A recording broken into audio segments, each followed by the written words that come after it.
కేసీఆర్ తో లాలూచిపడి జగన్ రాయలసీమ లిఫ్ట్ ను తాకట్టు పెట్టాడని టీడీపీ ఎమ్మెల్యే సోమిరెడ్డి చంద్రమోహన్ రెడ్డి విమర్శించారు.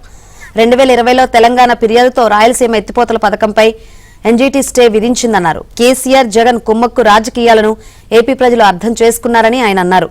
ఇప్పుడు రేవంత్ రెడ్డితో చంద్రబాబు కుమ్మక్క అయ్యారని ఆరోపించడం విడ్డూరంగా ఉందన్నారు సోమిరెడ్డి చంద్రమోహన్ రెడ్డి.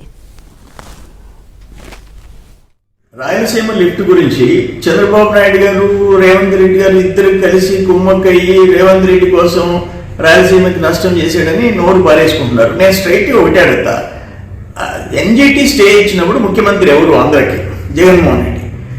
అప్పుడు తెలంగాణలో ముఖ్యమంత్రి ఎవరు? కేసీఆర్. మీరిద్దరు సొంత అన్నదమ్ముళ్ళు, రక్తం ఇద్దరిది ఒకటే. అటువంటిప్పుడు 4 ఏళ్ళు కేసీఆర్తో లాలూచి పడి ఎన్జీటీ స్టే వేకేట్ చేయించకుండా ఆ వర్క్ కంటిన్యూ చేయకుండా రాయలసీమ లిఫ్ట్ని మూలబెట్టింది ఎవరో నడుతుండా? కేసీఆర్ జగన్మోహన్ రెడ్డి లాలూచి పడి అని స్ట్రైట్గా అడుగుతుండా? ఇది మీ టైంలో చేసిన పాపాలని ఈరోజు మాకు వంటగట్టేదానికి ఎట్ట ప్రయత్నం చేస్తాం? రాయలసీమ పేరెత్తే అర్హత లేదు. ఇంకైనా నోరు మూసుకొని గమ్ము కూర్చోండి. వాస్తవాలు ప్రజల్లోకి వెళ్ళిపోయినాయి. నోరు పారేసుకోబోకండి.